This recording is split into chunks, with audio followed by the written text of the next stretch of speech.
Bom dia, amigos.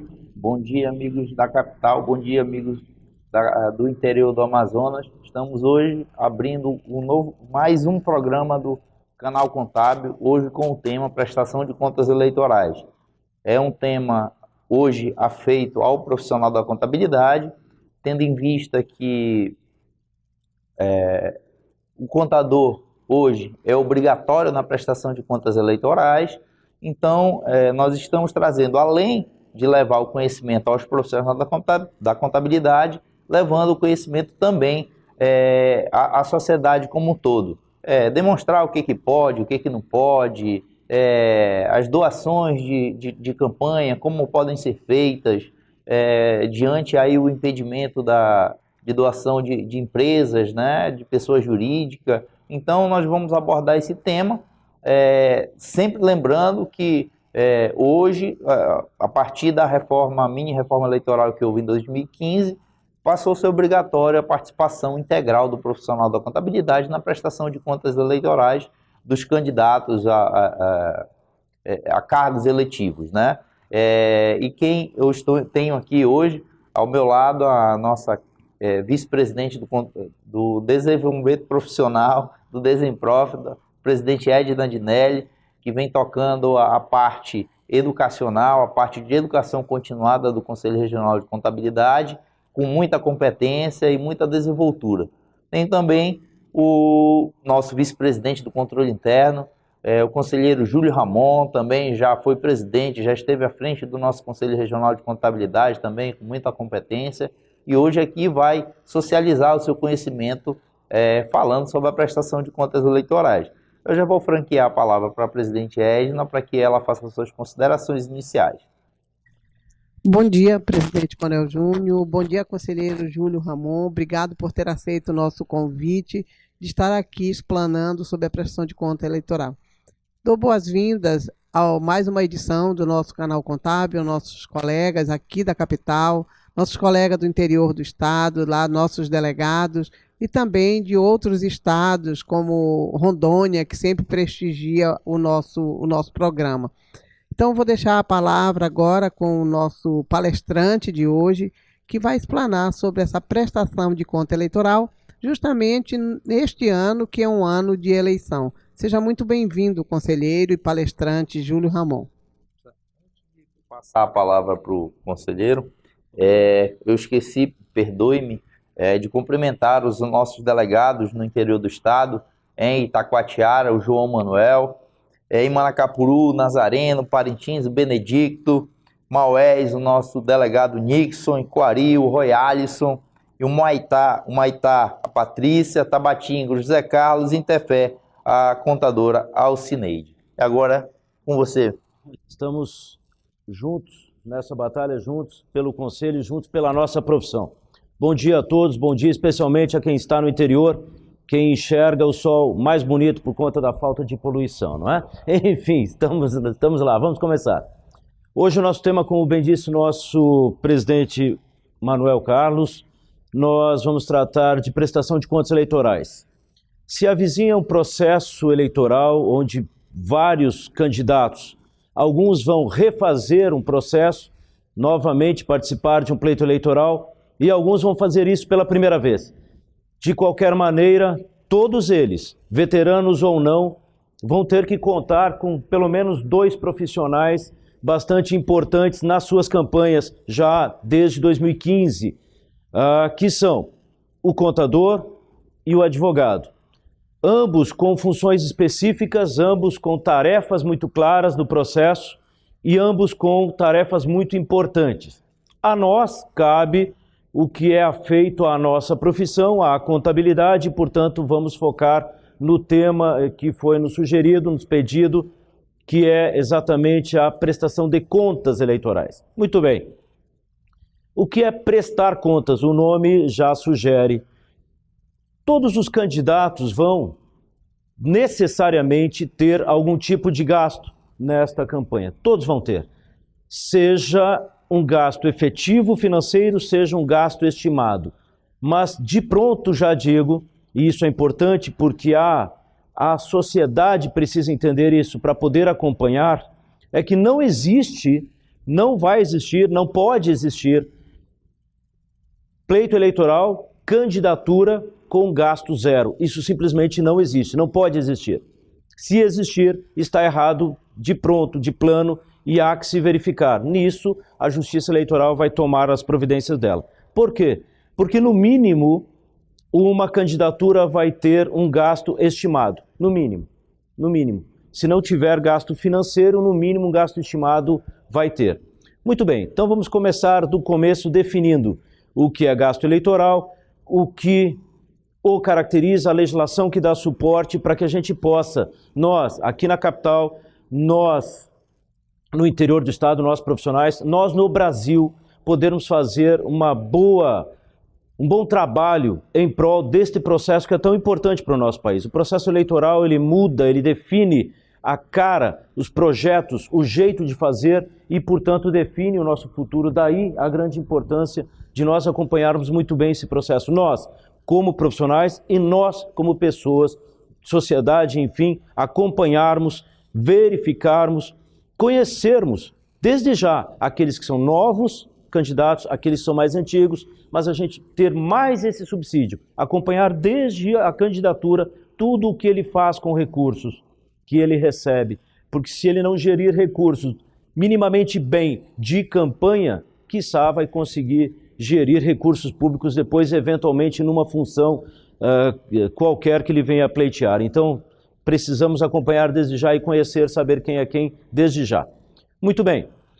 A Lei 9.504, de 97, ela já define, como os senhores podem ler, os gastos eleitorais são as despesas realizadas por candidato e partido político, na campanha eleitoral com o objetivo de conseguir votos. Ou seja, tudo aquilo que você gastar dentro do processo eleitoral com a finalidade de conseguir voto é gasto eleitoral. Isso parece lógico, parece muito simples, mas dos erros mais elementares que se cometem, são cometidos por candidatos ou às vezes até por profissionais, é tentar iludir a justiça eleitoral ou tentar burlar o processo, não identificando gastos, deixando à margem dos registros, à margem do processo, ou ainda supostamente não os classificando, porque em tese não os entenderam, como gasto eleitoral, quando na verdade os são. Portanto, é bem simples, você gastou vinculada à tua campanha, e a tua campanha tem por objetivo conseguir angariar votos, angariar é despesa eleitoral. Muito bem. Portanto, para nós, na nossa área, estão sujeitos a registros. Nós temos que registrar todo tipo de gasto executado, todo tipo de gasto que chegar a nosso conhecimento. Temos que registrar. Não podemos deixar à margem. Princípio da universalidade. Nós temos que trazer a informação para dentro do processo. Contudo, esses mesmos registros, estes gastos, eles têm limites fixados, limites que são estabelecidos e prazos para sua realização. De pronto, já posso dizer quais são. Esses limites são o seguinte: o início, quando começam os gastos eleitorais, efetivamente, no dia 16 de agosto próximo. Por quê?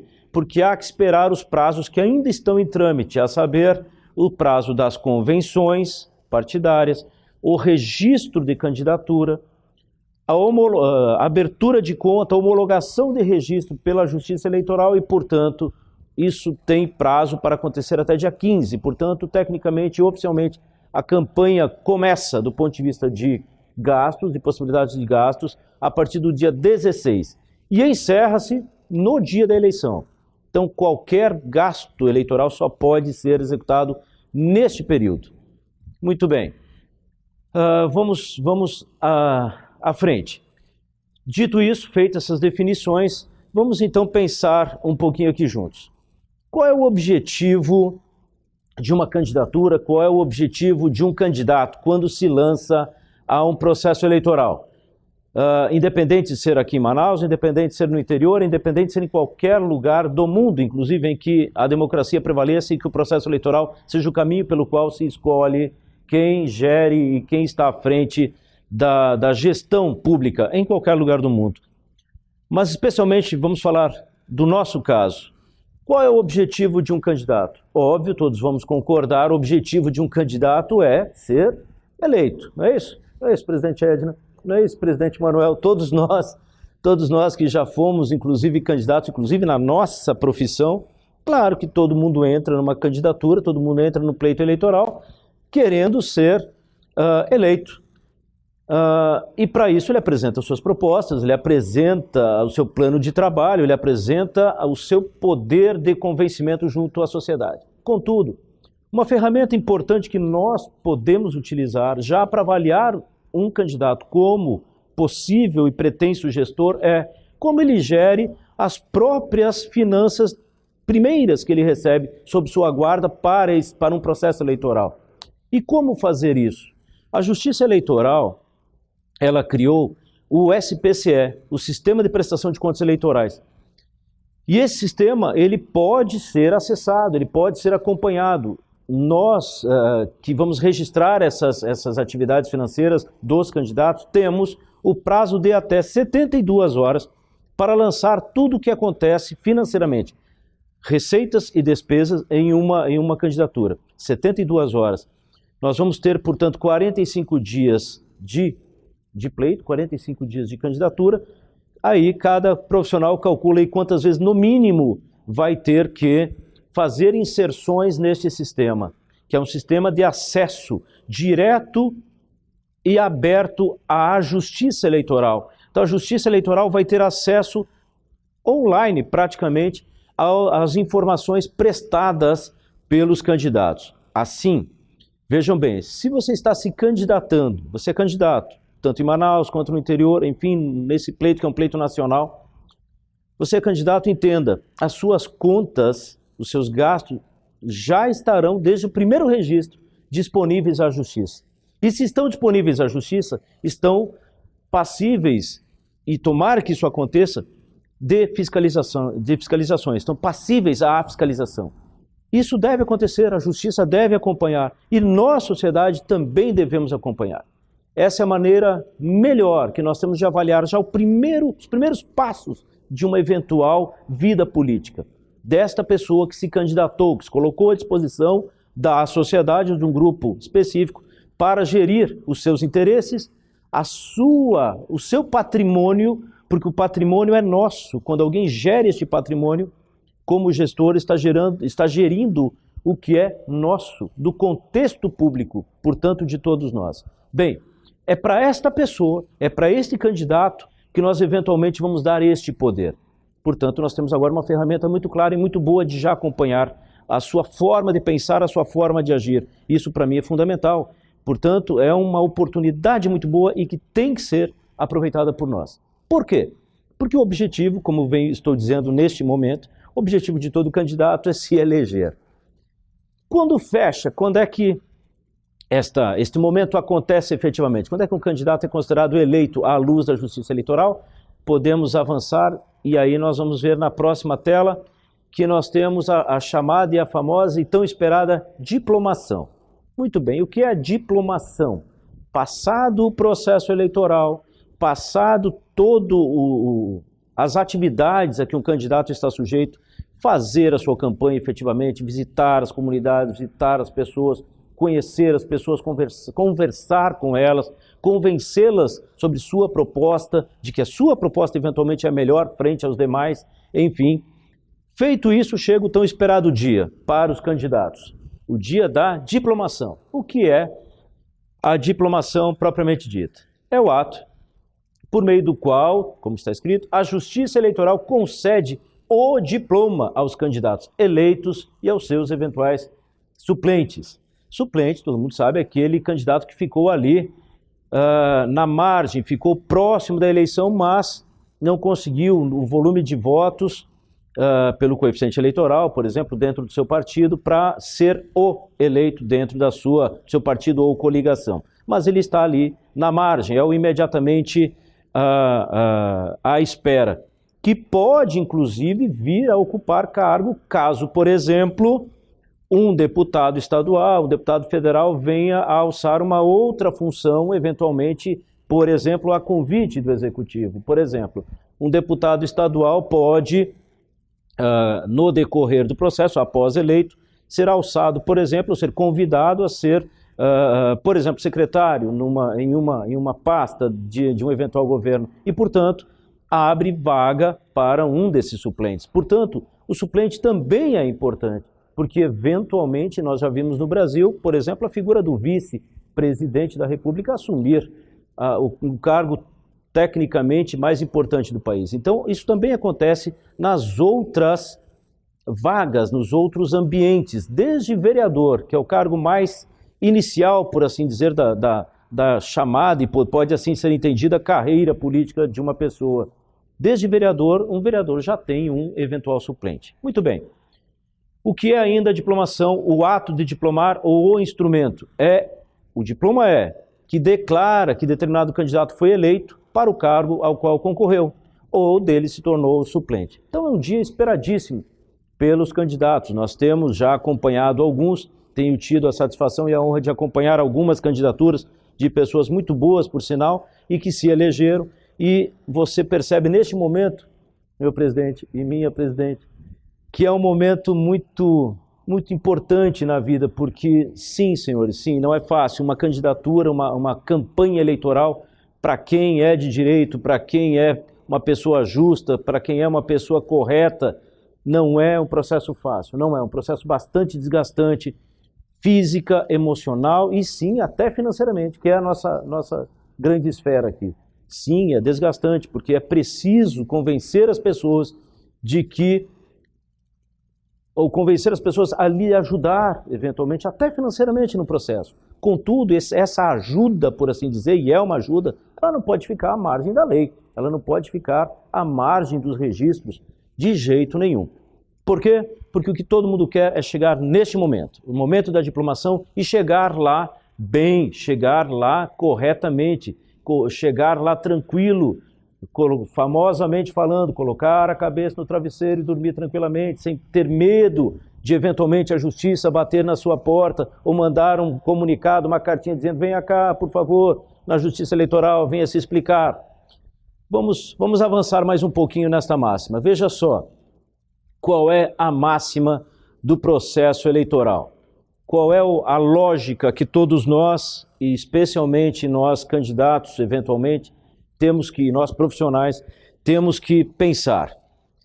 Numa campanha, o candidato vamos fazer a comparação com a Fórmula 1, uma imagem que os senhores estão vendo aí.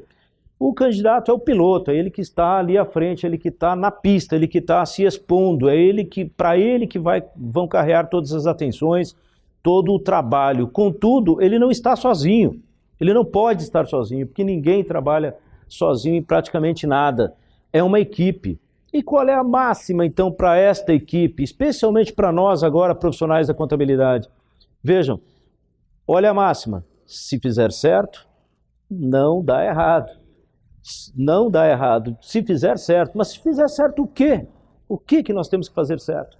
Os registros, o acompanhamento. Nós, profissionais de contabilidade, nós que somos o profissional responsável em uma candidatura a fazer os devidos registros, nós temos que cumprir corretamente a nossa função. Como eu disse, não deixar à margem informações, classificá-las corretamente e dessa forma nós vamos estar como um dos elementos desta equipe, trabalhando corretamente. Também o advogado, fazendo os pleitos, fazendo as eventuais defesas, fazendo, por exemplo, no final, pleiteando a Justiça Eleitoral que receba a prestação de contas finais, o final daquele candidato, porque isso é um pedido que é um ato jurídico feito junto à Justiça Eleitoral e, portanto, tem que ser assinado, tem que ser feito por um advogado.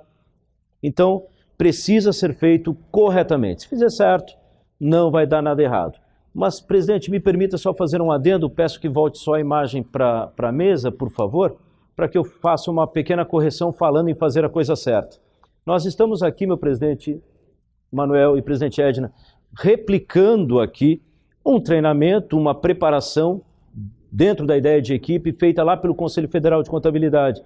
Este processo, essas telas, inclusive, que os senhores estão vendo agora, elas foram feitas e apresentadas no Conselho Federal de Contabilidade. Portanto, nós temos que dar o direito, dar a autoria a quem de direito. Portanto, agradeço aos profissionais do Conselho Federal de Contabilidade que prepararam todo esse material e prepararam esta equipe para estar aqui hoje passando a vocês. Então, nós estamos apenas repassando o material, então precisamos agradecer. E vale ressaltar, conselheiro, que isso foi uma decisão muito acertada em 2015. Exatamente. Né, quando houve a mini-reforma eleitoral, o Conselho, em parceria com o Tribunal Superior Eleitoral, fizeram uma parceria no qual o Conselho Federal de Contabilidade elaborou uma cartilha, né, conhecida como cartilha, mas eu digo que é um livro, porque são 90 e poucas páginas, né, só tratando de prestação de contas eleitorais, e com essa parceria trouxe um nicho novo de mercado, repito, né, que é a prestação de contas eleitorais, que deve obrigatoriamente ser feita pelo contador. Então, vocês já observaram na fala do conselheiro Júlio que todo qualquer gasto, toda e qualquer movimentação precisa ser informada em até 72 horas. Então, você vê, a gente pode observar a necessidade, realmente, de fato, de todo candidato ter um profissional competente, um profissional da contabilidade que lhe dê suporte e lhe dê calma, né, Júlio, para chegar no dia lá da diplomação. Então, isso realmente nós praticamente posso dizer que só estamos aqui porque o Conselho Federal de Contabilidade interviu, esteve junto com o Tribunal Superior Eleitoral, né, e desenvolveu essa parceria, onde hoje os dois profissionais afeitos da prestação de contas são os contadores e os advogados, né, que são as pessoas responsáveis por esse ato. Então, vale a pena ressaltar, o Conselho Federal teve 2 dias de palestras e foram transmitidas online do Conselho Federal, direto de Brasília, para preparar, para levar conhecimento para o profissional da contabilidade e também para a sociedade, para os pré-candidatos, né? Quer dizer, então, vamos dizer assim, uma operação de cidadania que o Conselho Federal fez, levando conhecimento para os contadores e também para a sociedade em geral. Obrigado, presidente Manuel. Eu enfatizaria também o seguinte, para esmiuçar, para estudar mais, nós profissionais podemos ainda, e a sociedade em geral inclusive, pode acessar tse.jus e entrar, porque todo esse material também tem um material muito bem elaborado pela Justiça Eleitoral, que está bastante didático, bastante claro, bastante acessível a todas as pessoas, não só profissionais, como eventuais pessoas de fora da área vão entender muito bem tudo o que está escrito. Então, acompanhe, quem tiver curiosidade, quem puder, faça mesmo, porque o processo eleitoral é de extrema importância para o país, porque é ele que define o nosso destino e o nosso futuro. Muito bem. Feitas essas corrigendas e os devidos as considerações sobre a autoria do material que está sendo exposto, nós vamos voltar a ele então. Nós vamos perceber, e foi assim colocado, as principais normas para que todas as pessoas, na linha do que a gente está falando, possam ter acesso, possam consultar. Qual é a legislação mais atinente hoje neste processo?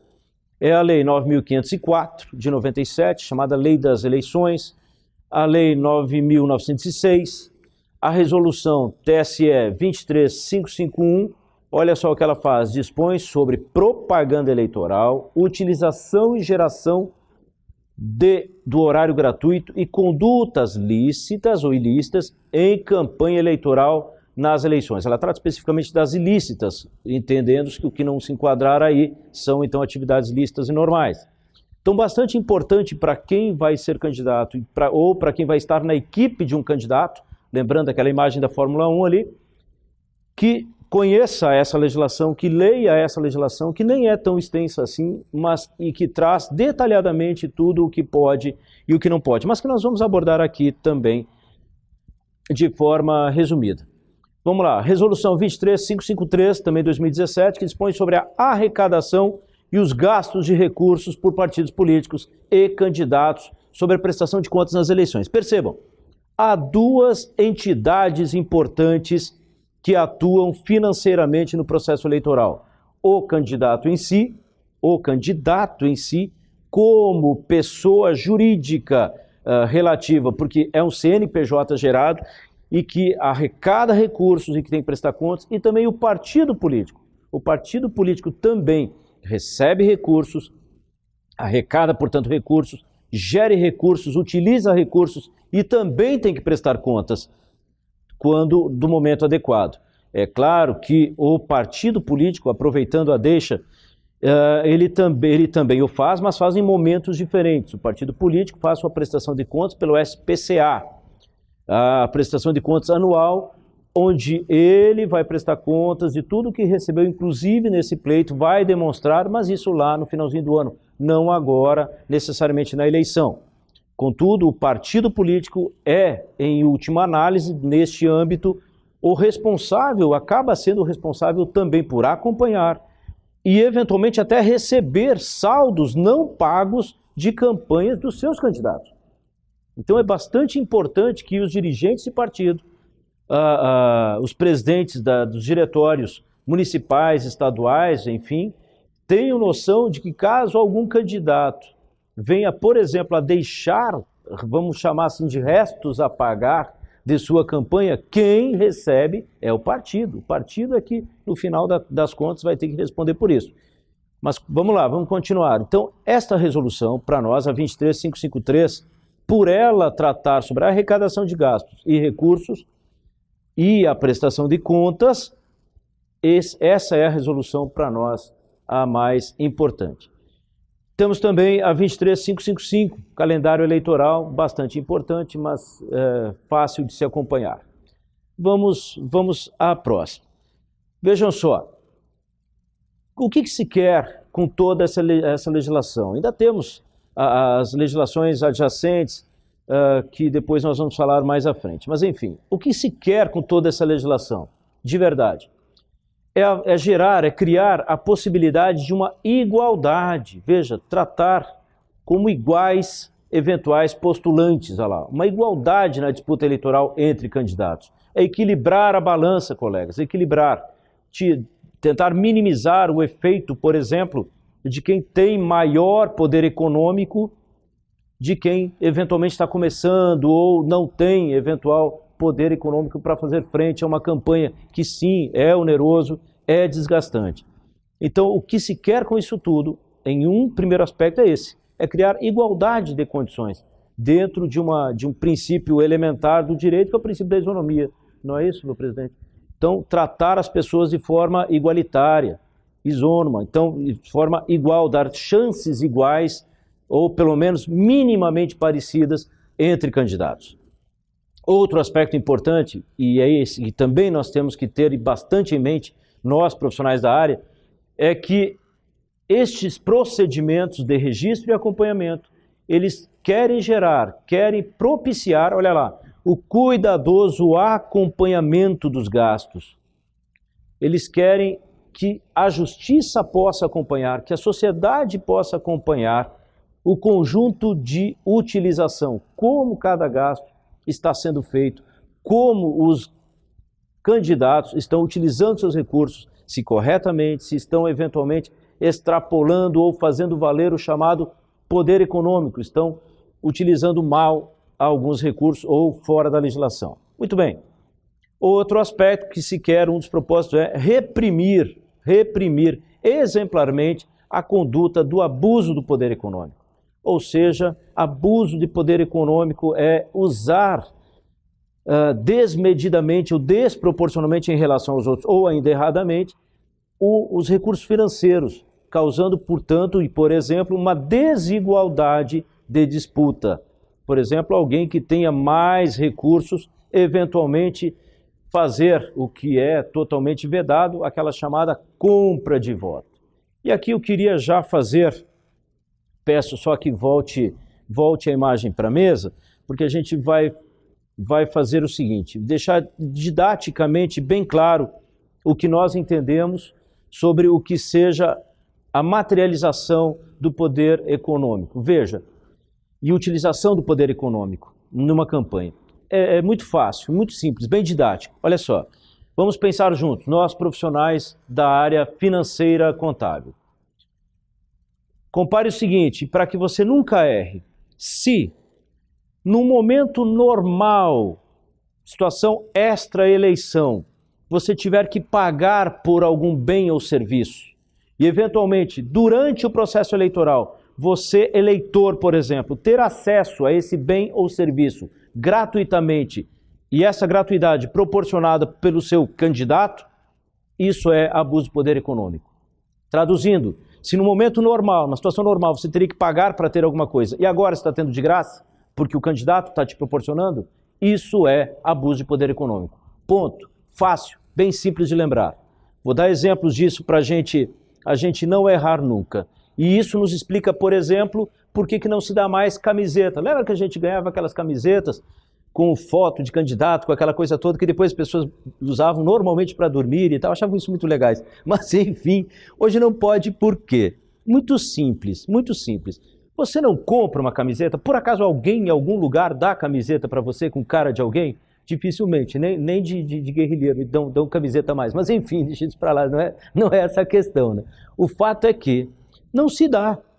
As pessoas têm que comprar. Se agora, na eleição, você está tendo de graça, é porque alguém está pagando. E se é de candidato, abuso de poder econômico na candidatura. Acabou-se, conduta vedada. Não pode, tá? Outra coisa normal que se fazia-se o famoso showmício. Um show com comício junto. Ora, por que não pode? Porque numa situação normal, olha a didática que eu estou usando aqui.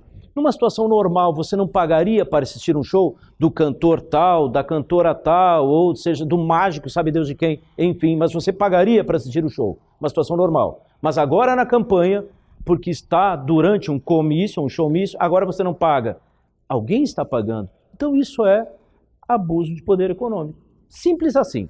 Se antes você não pagava, ou antes você pagava, deveria pagar, e agora não paga, alguém está pagando para você, portanto abusando de poder econômico no processo eleitoral. Bem simples, isso serve para tudo. Corte de cabelo, as pessoas faziam ações sociais, mas o fulano que era aqui líder comunitário do meu bairro, ele sempre fez ações sociais e cortava cabelo, isso é normal dele, já é programado, a gente já sabe que na associação tal a gente corta cabelo de graça. Tá.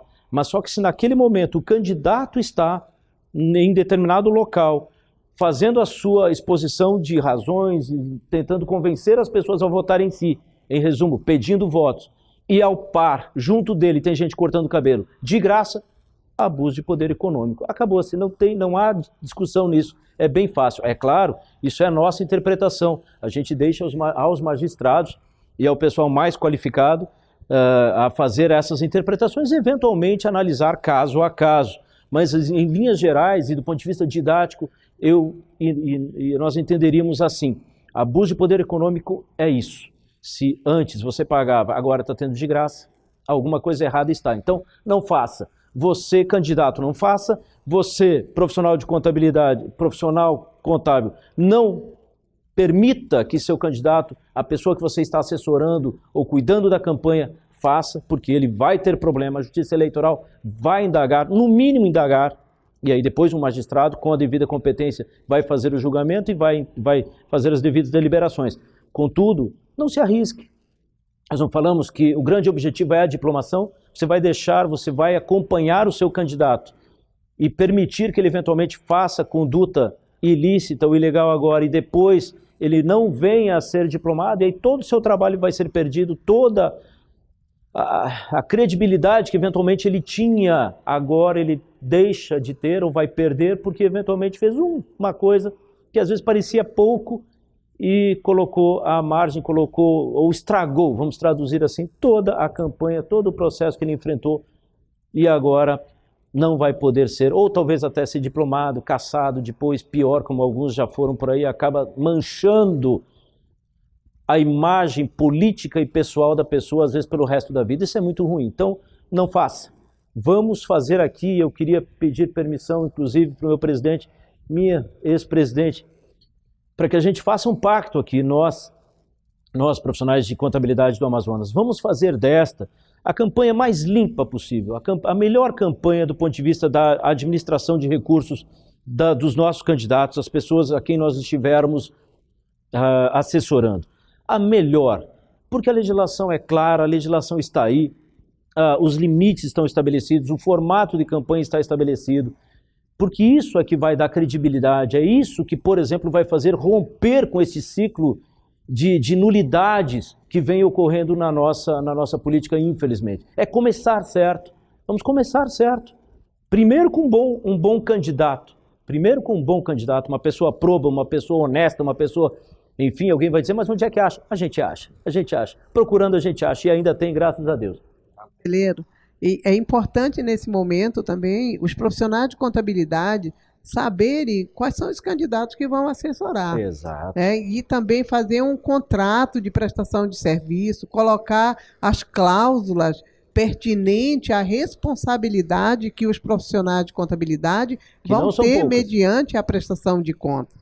Tem que ter essa postura profissional de não aceitar fazer prestação de contas ou ser contratado por pessoas que a gente possa já de pronto ver que não é uma pessoa que está querendo levar o processo eleitoral a sério.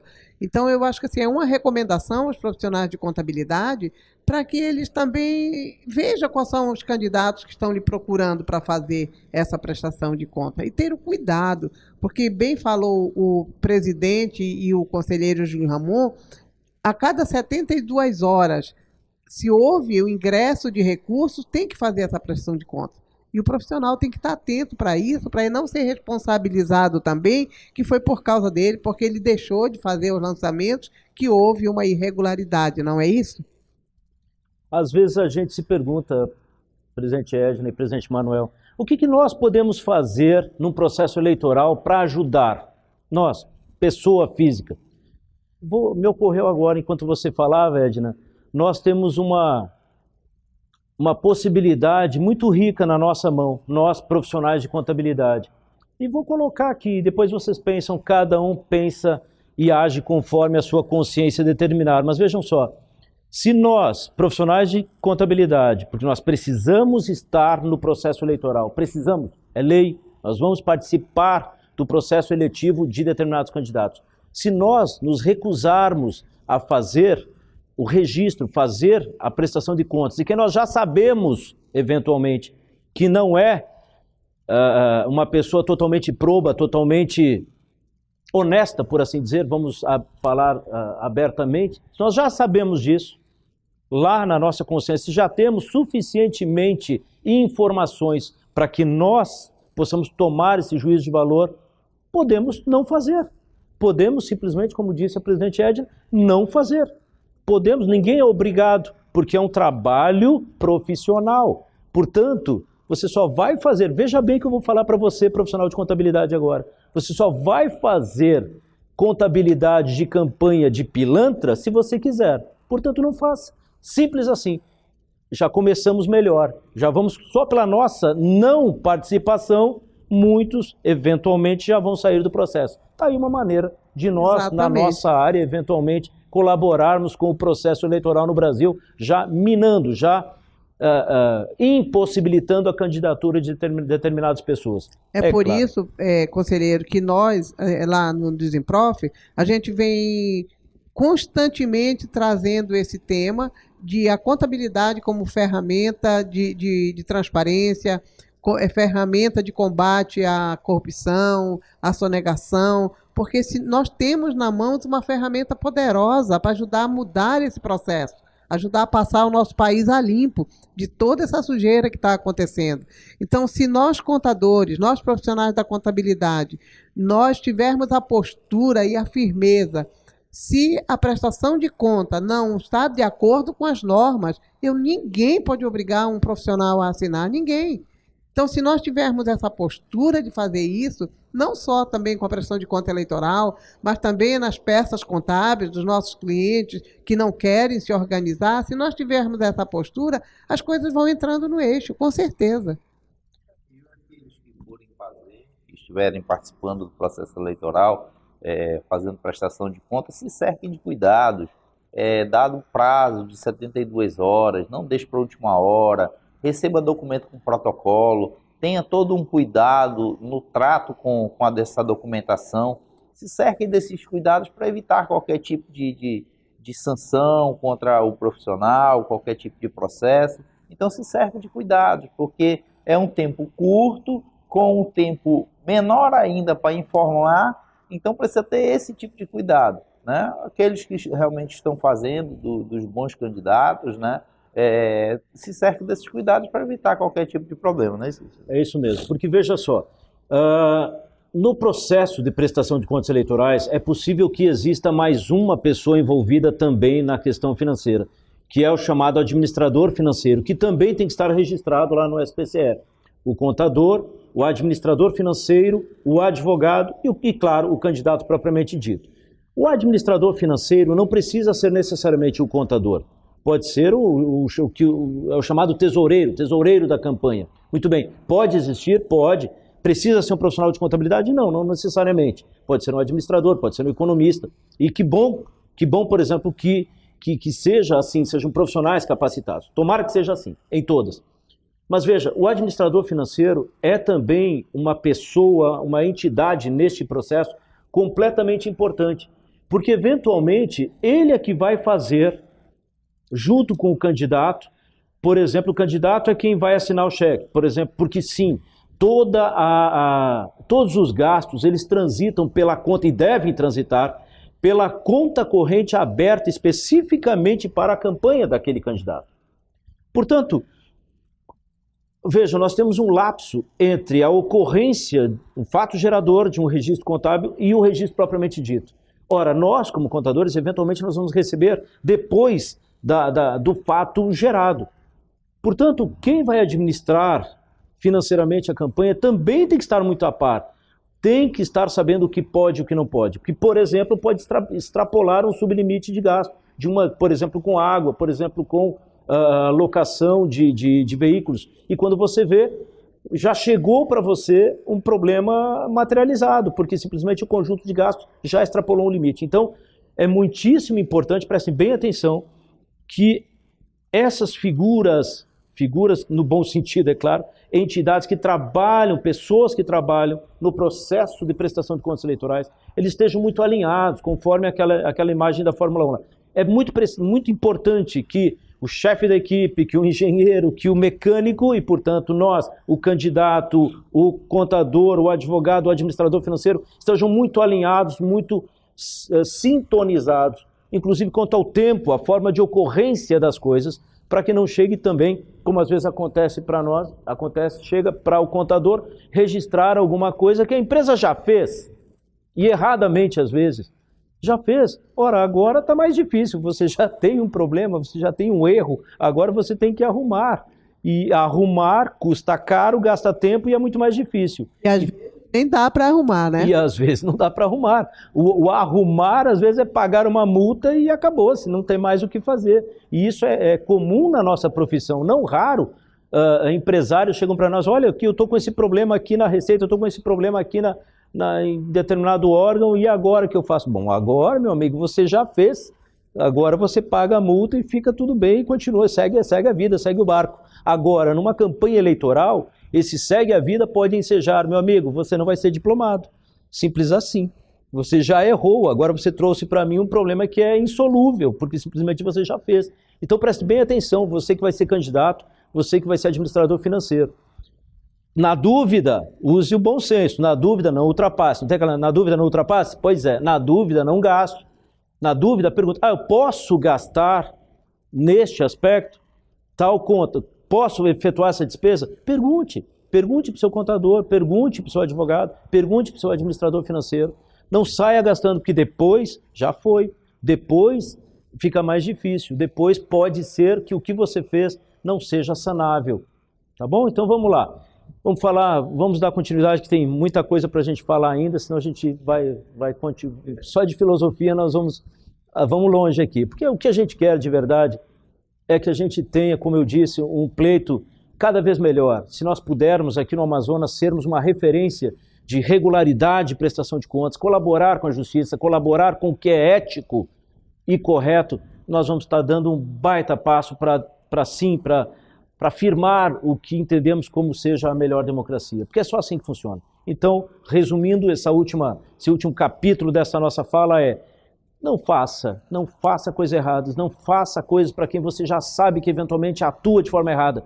Vamos fazer o seguinte, vamos combinar aqui, vamos deixar os eventuais, eu não estou generalizando, porque realmente não é o caso, existem políticos bons, existem ainda, e é esse que nós temos que valorizar. Mas os pilantras, vamos varrer do mapa, nem vamos fazer a prestação de contas, nem vamos entrar, nem vamos, porque sem profissional ele não vai poder ser candidato. Se não tiver um contador, ele não vai poder ser candidato. Então pronto, é uma maneira que nós temos, nós contadores, de já barrar esse conjunto social que não mereceria mais estar entre nós, por assim dizer. Vamos lá, vamos continuar. Quais são os limites de gastos eleitorais permitidos para este pleito? Olha só, valores e critérios para as eleições 2018. Para presidente, no primeiro turno, os candidatos a presidente poderão gastar até 70 milhões de reais. E depois, no segundo turno, para o segundo turno, mais 35 milhões. Alguém pode dizer assim, puxa vida, 70 milhões é muito, é bastante, não é não? E para mim pelo menos é muito dinheiro. Mas é dinheiro que em partes vai ser formado, é um conjunto patrimonial, um conjunto financeiro que vai ser formado por recursos públicos, portanto recursos de todos nós, colaborados por todos nós. Então vejam, 70 milhões, alguém pode dizer que é muito, mas se você comparar com a última campanha, houve gastos de mais de 300 milhões. Houve candidatos que gastaram mais de 300 milhões de reais. Então 70 milhões pode até nem ser tanto assim quando comparado com o pleito anterior, por exemplo. E houve gasto de 300 milhões, houve gasto de mais de 200 milhões, 250 milhões para ser mais preciso, por determinado candidato, que eu não vou citar aqui para até não dar ibope, porque aqui não estamos para isso. Enfim, então, candidato a presidente poderá gastar até 70 milhões no primeiro turno e 35 milhões no segundo turno. Governadores, vejam, aí nós já vamos por classes, por etapas, olha ali, ó, por parâmetros, porque os limites são estabelecidos a partir da quantidade de eleitores aptos a votar naquela UF, naquela unidade federativa, naquele estado, portanto. Nós, o Amazonas, nós estamos com 2.524 milhões de eleitores aptos a votar no estado. Portanto, nós nos enquadramos ali, ó, naquela faixa de ali, ó, com mais de 2 milhões até 4 milhões de eleitores. Portanto, os nossos candidatos a governador aqui no Amazonas poderão gastar 5 milhões e 600 mil no primeiro turno, até 5 milhões e 600 mil. E no segundo turno, metade disso, 2 milhões, portanto, e 800 mil reais. Esse é o valor máximo que um candidato poderá arregimentar para trazer para dentro da sua campanha.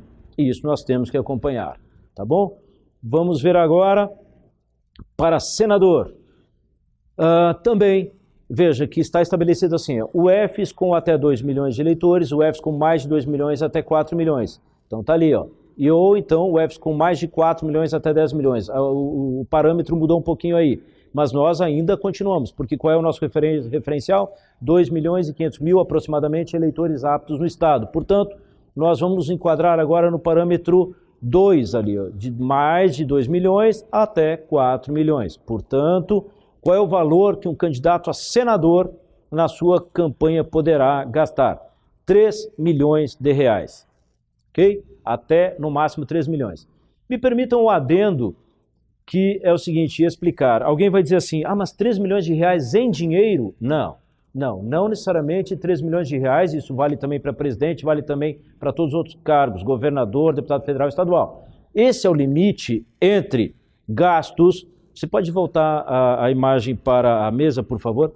Esse é o limite de gastos totais, gastos financeiros, gastos chamados gastos estimados, que são aqueles não financeiros. Vamos classificar logo. Gasto financeiro é aquele que tem a contrapartida financeira pecuniária direta, ou seja, eu costumo brincar em sala de aula, tenho a honra de ser professor também, eu brinco lá com os alunos, que é assim, dinheiro, né? A gente chama de dinheiro, pila, bufunfa, capim, arame, carvão, grana, né, Edna? O que a gente quiser chamar, desde que seja babita, isso mesmo.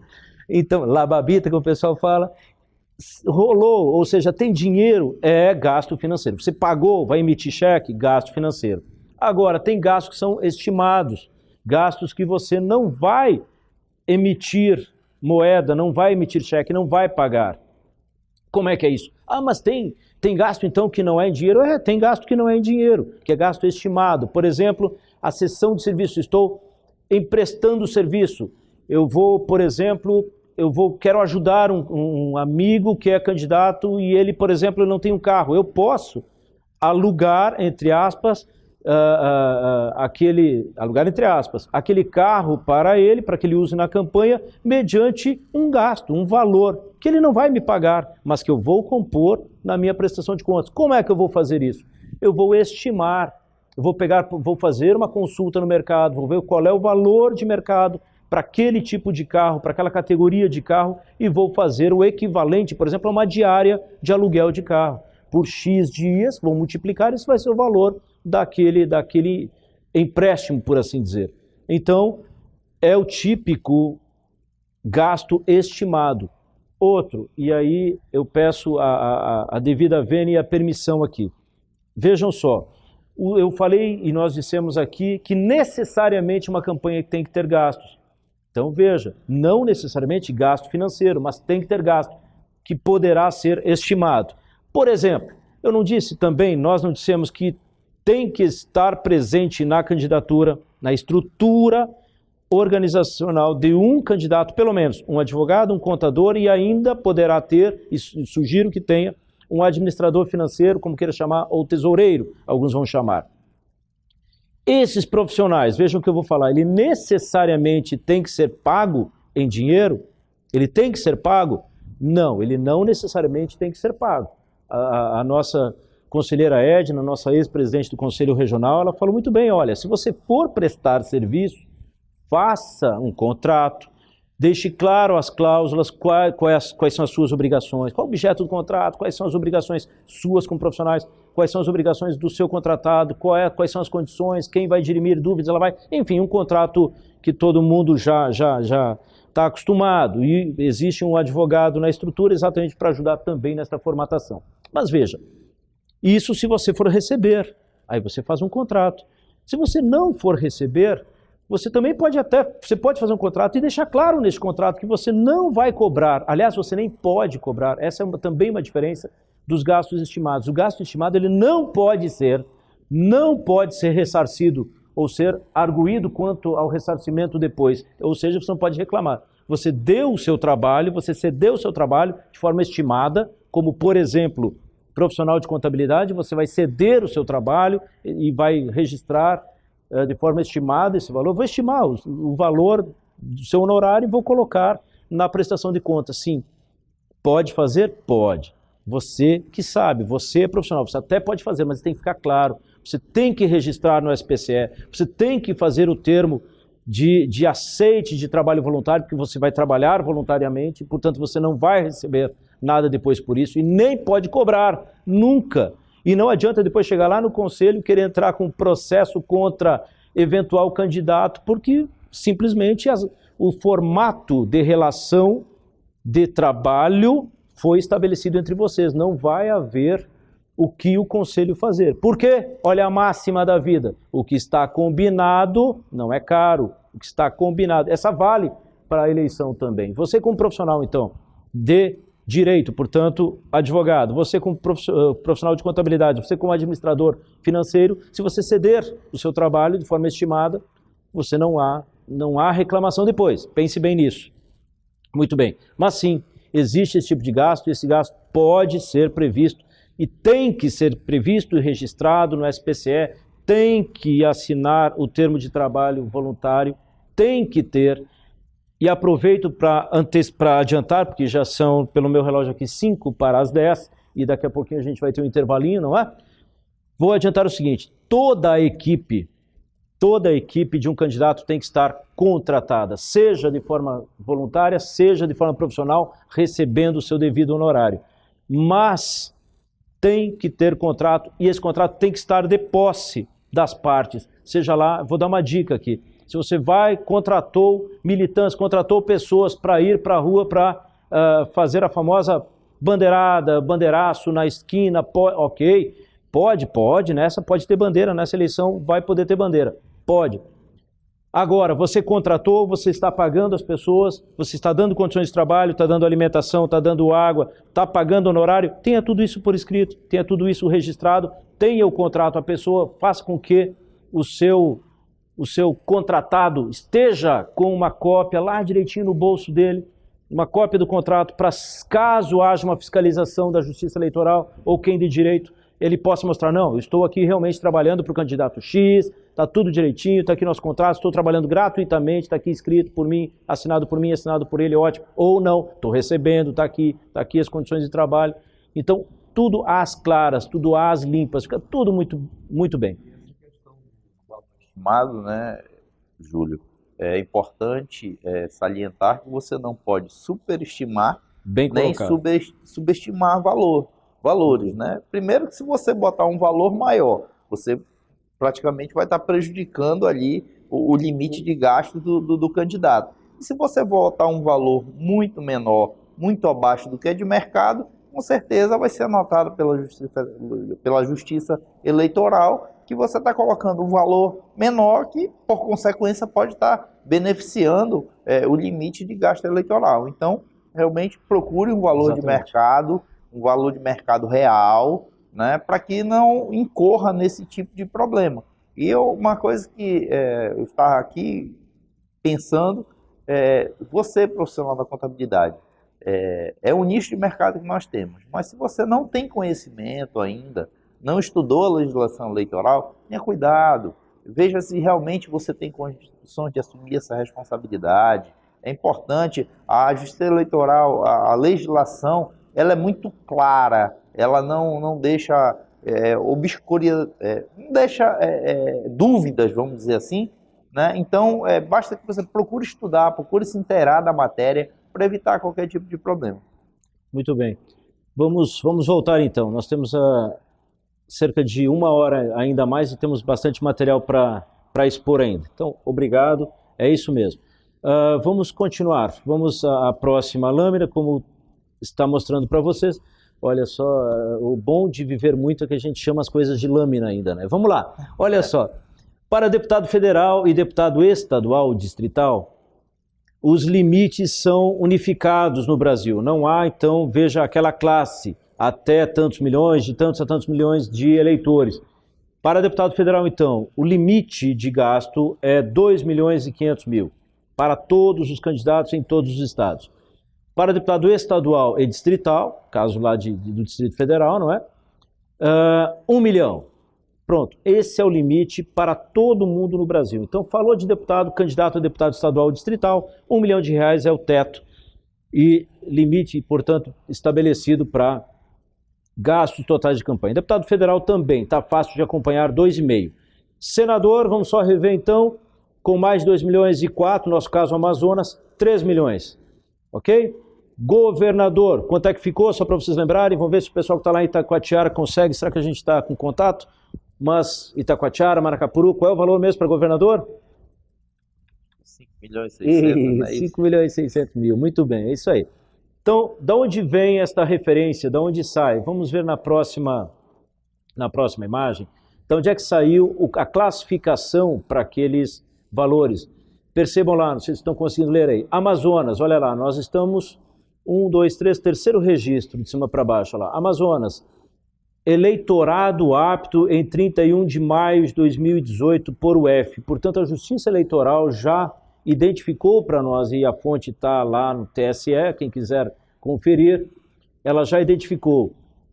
Nós estamos com 2.425.000 eleitores aptos a votar neste pleito no Amazonas. Significa dizer que todos eles vão votar? Não. Normalmente nós temos brancos, nulos, abstenções, não é? O pessoal que não foi, faltas, traduzindo faltas. Vamos ver quantos serão. Mas o fato é que este é o limite, a quantidade de eleitores aptos, é que define exatamente, que deu condições de nos identificar naquela tabela que foi mostrada, qual é, então, os nossos limites para o estado do Amazonas. Muito bem. Gastos eleitorais propriamente ditos. Vejam, os gastos são, como já falamos, a gente adiantou um pouquinho, existem gastos, então podemos avançar aí na tela, porque está isto. Temos recursos, então. Os gastos eleitorais estão divididos em financeiros e não financeiros, como nós dissemos.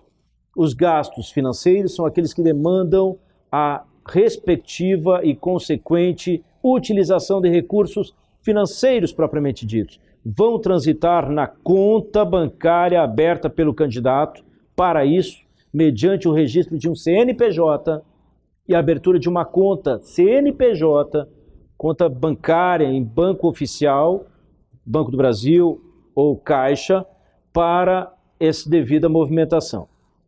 Então, esses serão os gastos financeiros, aqueles que requerem e demandam a respectiva e consequente utilização de recurso financeiro. E, como eu disse, aqueles também existem a possibilidade de gastos eleitorais não financeiros, que são exatamente aqueles, como nós dissemos, estimáveis. Muito bem. São gastos eleitorais financeiros, os bens, só para materializar a definição, aplicados em campanha por candidatos e partidos obtidos mediante pagamento. Então, como eu disse, aquele que transita em conta. Na próxima, nós vamos ver que são gastos eleitorais não financeiros, é apenas a definição, os bens e serviços aplicados em campanha por candidatos e partidos que tenham valor, todavia, obtidos mediante cessão ou doação e que, sob nenhuma hipótese, serão pagos. Veja, eu falei antes, uma vez cedido ou doado, não há como requerer depois pagamento respectivo. Não há. E aí é que vem aquela máxima que a gente às vezes acompanha e antes, lembra, porque agora não pode mais a participação e a ajuda por empresas. Antes as empresas podiam ajudar candidatos e a gente sempre se perguntava, puxa vida, o que uma empresa faz doando tanto dinheiro assim se ela depois, em tese, não pode recuperar? Bem, essa pergunta, meus queridos, também pode ser feita ainda hoje. Prestem bem atenção nas pessoas que farão doações a candidatos e se perguntem o que elas terão depois em retorno, se é que terão, porque à luz da legislação, uma vez doado, uma vez cedido, nada pode ser requerido depois em pagamento. Então prestem bem atenção e é também pública essa informação. Todos os candidatos que recebam doações e vão receber, eles têm que informar quem são as pessoas que estão doando para a sua campanha. E esse dado é possível de ser verificado, de ser acompanhado. Então prestem bem atenção em quem vai doar para quem. Muito bem. Então, só para fechar, os gastos eleitorais não financeiros são denominados estimáveis em dinheiro. São, ao mesmo tempo, receita e despesa para fins de apuração de resultados. Isso aqui os contadores saberão fazer, porque existe sempre a contrapartida. Você vai registrar uma receita e vai registrar a respectiva despesa, mesmo para os gastos não financeiros. Ok?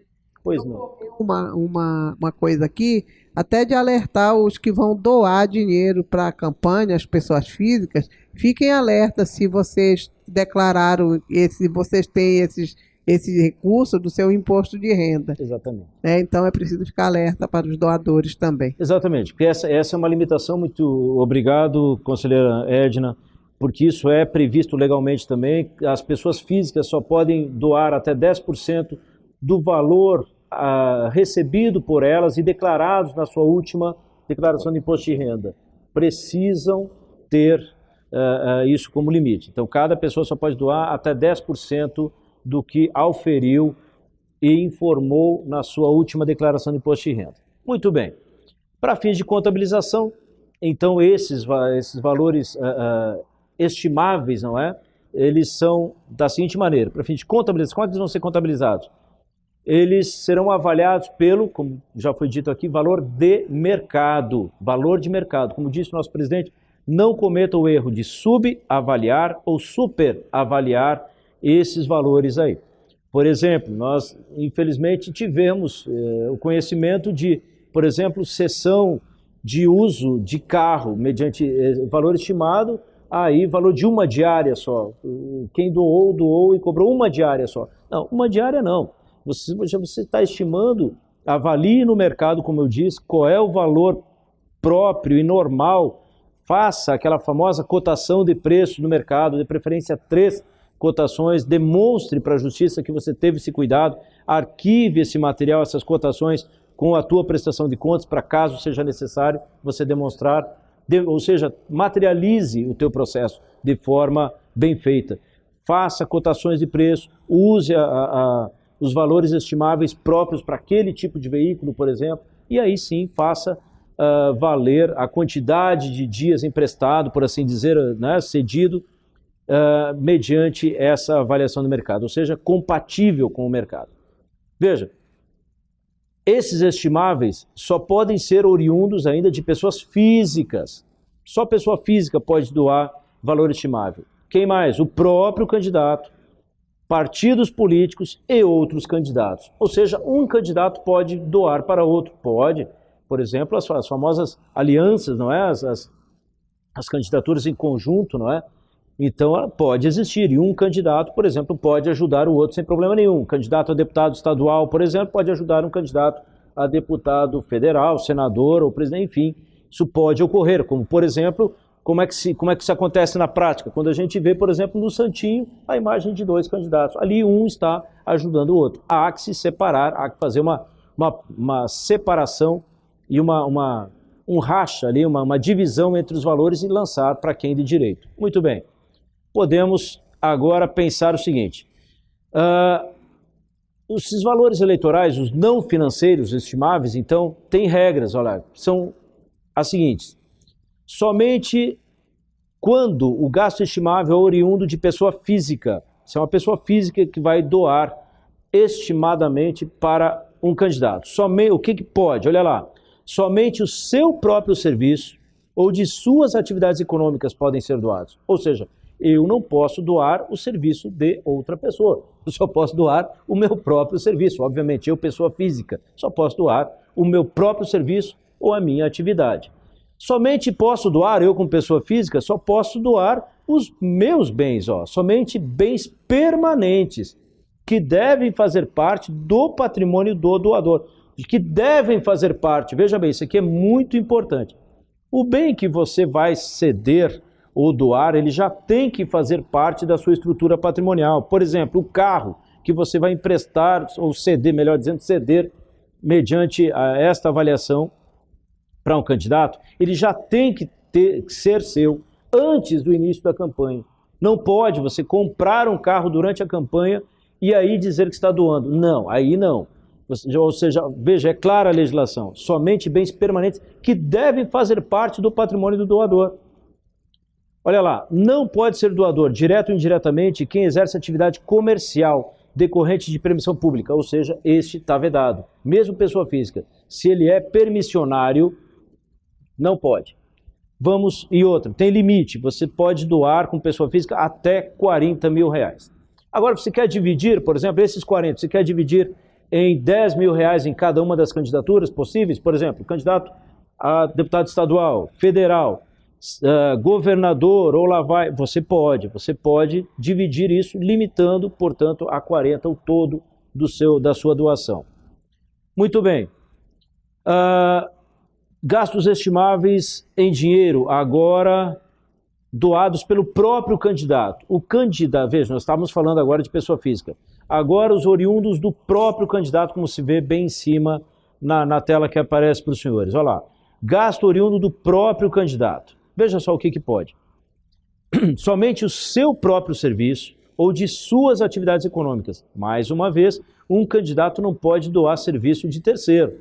Ele só pode doar o seu próprio. Mas veja, calma lá, olha lá.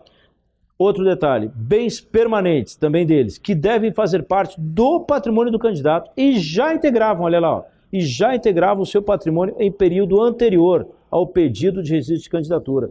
Vejam, não pode você integrar patrimônio durante o processo eleitoral e colocar à disposição da sua candidatura. Por exemplo, comprou uma casa e nela comprou uma casa para si e nela fez o seu comitê, por exemplo. Aí não pode. Se a casa já era sua antes do processo eleitoral, antes da candidatura, aí você pode. O carro, eu comprei um carro durante o processo e coloquei à disposição. Não, não pode. Tem que ser anterior, já tem que compor o seu patrimônio em data anterior à sua candidatura oficial. Então veja, isso é bastante importante. E outra, este processo de aquisição, só uma dica também, esse processo de aquisição, ele tem que ser lícito, ele tem que ser explicável também, você tem que ter um patrimônio compatível com os seus ganhos. Também não há como você aparecer de repente, eu não tinha nada e de repente agora eu tenho um carro. Há meses ou dias antes da eleição apareceu um carro no meu patrimônio. Como? É lógico, você tem que ter origem, tem que ser explicável para quem de direito, para os órgãos competentes, tem que ter capacidade de explicar de onde veio este carro, de onde veio esta casa, não é? Este apartamento que você comprou, não sei aonde e tal, por exemplo, tem que ser explicável, você tem que ter origem, esse recurso tem que ter origem. Muito bem.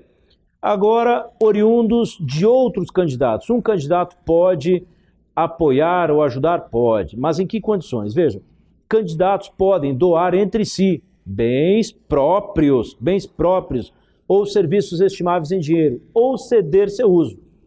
Ainda que não constitua, agora muda um pouquinho, olha, ainda que não constitua um produto de seus próprios serviços ou de suas atividades. Aqui está, claro, um exemplo.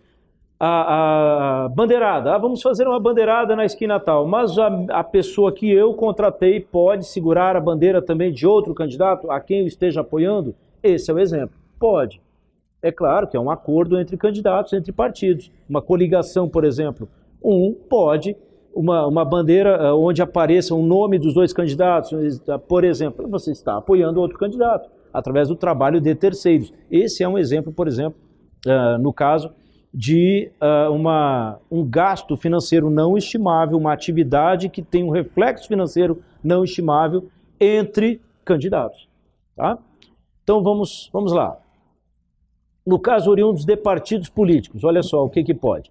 Partidos políticos podem doar entre si também, e para candidatos, bens próprios, veja bem, está marcado em vermelhinho para chamar atenção mesmo, bens próprios ou serviços estimáveis em dinheiro, ou ceder seu uso, ainda que não constitua produto de seus próprios serviços ou de suas atividades. Por quê? A mesma condição que eu falei antes, você pode colocar o seu pessoal de militância para fazer campanha para outro candidato, inclusive de outro partido.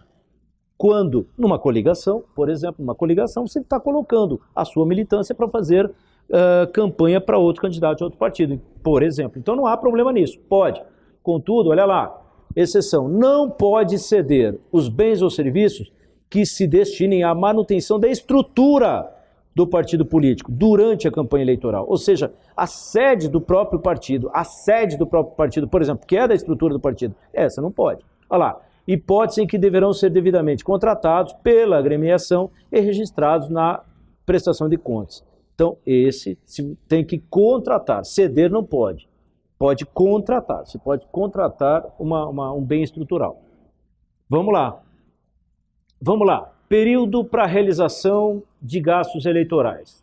Nós já falamos, mas vamos aqui só fazer constar para que todos acompanhem mais facilmente.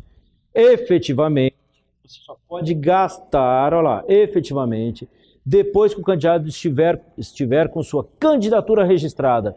Ora, primeiro, vamos lá, só existe candidato depois das convenções. Até as convenções dos partidos, ninguém pode ser chamado de candidato. Todos podem ser, no máximo, chamados de pré-candidatos, porque sequer a sua eventual candidatura foi homologada dentro do próprio partido ou coligação. Portanto, não há que se falar de candidatura até, no mínimo, a convenção. Mais do que isso, para gastar recursos, o que mais tem que acontecer? Tem que acontecer e ter acontecido o registro da candidatura, que é ato simultâneo à inscrição do CNPJ, há que se abrir um CNPJ para aquele candidato, tá? Ele muda o nome. Então, por exemplo, fulano de tal, CNPJ tal, usa o nome de campanha lá na conta bancária, o nome de campanha, por exemplo, e aí acompanhado do CNPJ.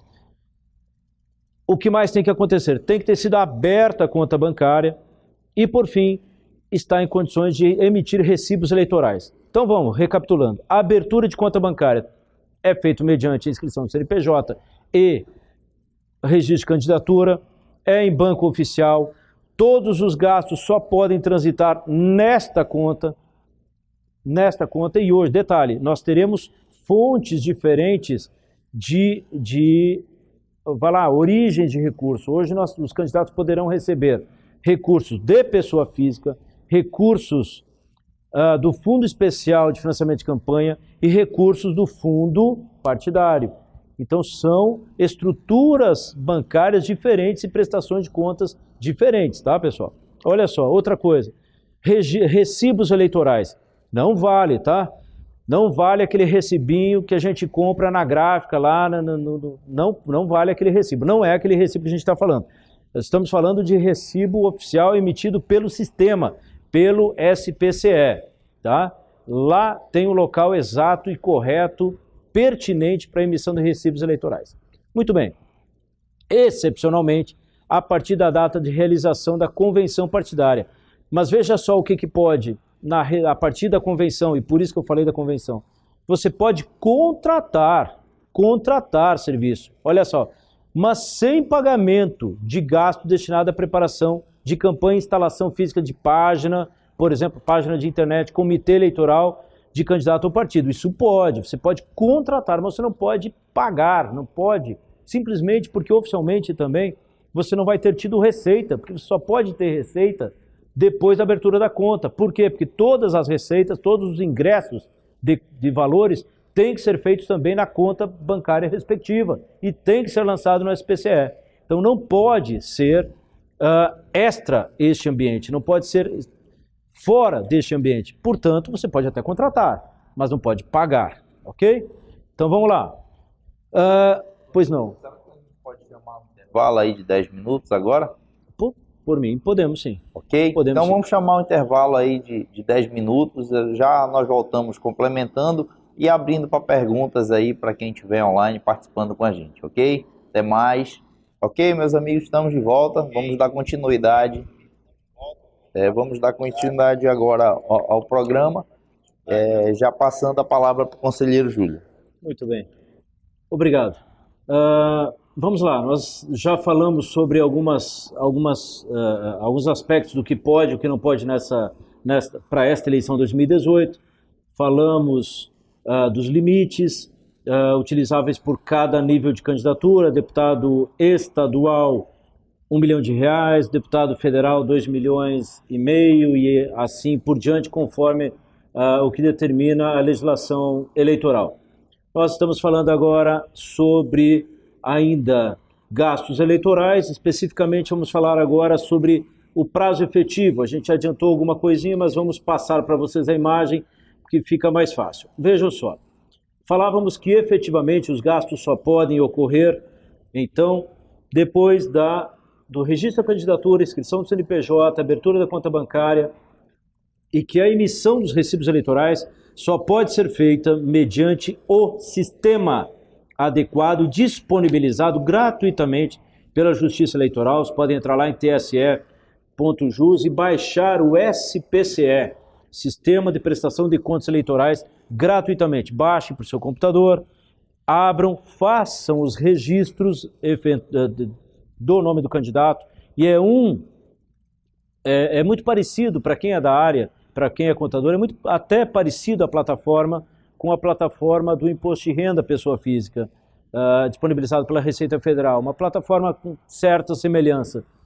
Digo para os senhores que é uma plataforma bastante amigável, fácil até de operacionalizar e operar, então é bastante tranquilo. Contudo, e o que é importante é que toda a movimentação tem que ser feita pelo SPCE, somente por este sistema, inclusive a emissão dos recibos eleitorais. Antes da gente dar a efetiva continuidade, queria só, presidente Manuel, agradecer e salientar que nós estamos com Alvarães nos assistindo, não é? Estamos com Borba, estamos com Codajá, estamos com Barreirinha, estamos com Maracapuru, Tabatinga, que mais? E alguns assistentes individuais. Então, muitíssimo obrigado, viu, pessoal? Obrigado lá de Borba, Parintins, Alvarães, a Parintins também está, enfim, Maracapuru. Que bom que todo o pessoal está ligado aí do interior do estado, porque esse projeto de interiorização é um projeto bem importante do Conselho e que nasceu aqui durante o mandato do nosso presidente Manuel, houve outros formatos antes, mas esse reputo como o do mais efetivo e o mais exitoso, Manuel, até hoje. Então, parabéns, viu, nosso presidente? Para quem está vendo a tela apenas, eu estou falando aqui com o nosso presidente do Conselho Regional de Contabilidade, Manuel Carlos Oliveira Júnior, que teve a ousadia e hoje está tendo a grata satisfação de levar a todo o interior do estado esse modelo de capacitação que para nós é fundamental e totalmente importante. Mas então voltemos às lâminas. Nossa data limite para a utilização de recursos é a própria eleição. Então você pode gastar recursos a partir do dia 16 de agosto agora até o dia 7 de outubro, para aqueles que forem atingidos ou alcançados pelo primeiro turno. Tá? Candidatos alcançados apenas pelo primeiro turno podem contratar gastos eleitorais até o dia 7 de outubro. Candidatos alcançados pelo segundo turno podem contratar gastos eleitorais até o dia 12 de outubro, até o dia 28 de outubro. Então, do dia 12 ao dia 28 de outubro, então, quando deverá ser o segundo turno, naqueles casos em que ocorrerem segundo turno. Vejam, contratação é diferente de pagamento. O pagamento você até pode fazer depois. Contudo, vejam, aqueles candidatos não atingidos pelo segundo turno e aqueles que não conseguirem fazer frente aos seus pagamentos, eventualmente o candidato, pessoa física, ele vai deixar para o partido esta dívida. Então, muita atenção aos diretórios dos partidos, muita atenção aos dirigentes do partido e muita atenção aos próprios candidatos. Você contratou, vai ter que pagar. E para contratar, tem que ter recursos. Então, muito cuidado, o gestor financeiro tenha muito cuidado para você só contratar aquilo que eventualmente você imagina ou já tem alguma previsão de que terá alguma receita compatível com esse contrato. Porque senão, você vai correr o risco de contratar e não ter como pagar. Então, a próxima imagem vai mostrar um pouquinho mais didaticamente quais são os limites temporais, o período, então, para a realização dos gastos eleitorais. Olha lá, primeiro turno, convenções partidárias podiam ter ocorrido desde 20 de julho até dia 5 de agosto, próximo agora, é o limite para as convenções. Para os gastos, então, 7 de outubro, e para o segundo turno vão começar os gastos. Segundo turno, 12 de outubro e data limite 28 de outubro. Vamos então para a identificação dos gastos, afinal de contas, o que pode e o que não pode. Vamos lá, já estamos partindo para a finalização desta apresentação e, portanto, a gente precisa passar por isso. Olha só, gastos legalmente previstos. Olha lá, o que pode, portanto, então. Confecção de material impresso de qualquer natureza, observados os tamanhos fixados pela legislação eleitoral. Via de regra, limite máximo, fora santinho, fora a praguinha, que também tem uma formatação específica. Quem é da área sabe do que eu estou falando. A praguinha é aquele bottom, por assim dizer, bottom de papel, aquele que a gente cola, e por isso o nome praguinha, que a gente sai colando em todos os lugares. Os candidatos saem colando em tudo que é canto, enfim, por isso o pessoal costuma chamar de praguinha. Então pode fazer, pode contratar, pode pagar já nessa eleição, pode ter. Propaganda e publicidade direta ou indireta por qualquer meio de divulgação, com exceções. Qual é a exceção? Rádio e televisão. Então, rádio e televisão não pode ter propaganda e publicidade paga. Pode ter a publicidade gratuita prevista em lei e acompanhada, homologada e difundida pelo próprio Tribunal Eleitoral. Ele pode, aquela pode, rádio e televisão. Por isso que quando nós assistimos, sempre no começo daquela campanha eleitoral em rádio e TV, é dito ou aparece a imagem dizendo propaganda eleitoral gratuita. Aquela pode. Então, na TV e no rádio, aquela que a Justiça Eleitoral declara como sendo a campanha gratuita, esta pode. Os candidatos diretamente contratar rádio e televisão, não. Esta não pode, tá? Agora, internet pode. Pode abrir site, pode fazer site da candidatura, pode Facebook, pode alavancar, inclusive nós já vamos falar mais adiante, mas pode alavancar como é que chama mesmo? As publicações que a gente faz, não é? Pode ser alavancado? Pode, essa pode. Então vamos lá. Aluguel de locais para promoção de atos de campanha eleitoral? Pode? Pode. Está em vermelho por quê? Porque lembra que tem aqueles limites. Se é, por exemplo, de área estrutural de partido, tem que ter um formato específico. Olha lá, o que mais? Despesas com transporte ou deslocamento de candidato de pessoal a serviço de candidatura? Pode ter. Então, despesa, aluguel de carro, gasto com combustível, pode ser feito? Pode. Vamos lá. Correspondências e despesas postais. Hoje pouquíssimas pessoas ainda usam o serviço do correio para algumas finalidades, não é? A famosa carta, nós que ainda pegamos o período da carta, não é? O da correspondência postal. Pode ainda. Não sei se os candidatos ainda vão utilizar, alguns vão eventualmente, mas está previsto e pode. Impulsionamento, né? Impulsionamento, exatamente. Os impulsionamentos de internet. Muito bem, isso mais adiante a gente vai falar, mas é isso mesmo. Obrigado, presidente. O famoso impulsionamento. Agora pode? Agora, por exemplo, não, porque hoje nós não temos candidaturas oficializadas. Hoje, a nosso ver, não pode haver impulsionamento, sob pena de você justificar. Ó, como é que você está impulsionando, com que recurso você está impulsionando uma candidatura que sequer existe? Hoje não existe candidatura, existe pré-candidatura. Isso não é assunto fechado ainda pela Justiça Eleitoral, mas no que eu puder adiantar conforme o entendimento do Conselho Federal de Contabilidade, isso aberto, salvo um juízo eventual aqui da Justiça Eleitoral, mas hoje simplesmente nós entendemos que não, por uma razão muito simples. Não existe candidatura, logo você não pode impulsionar candidatura.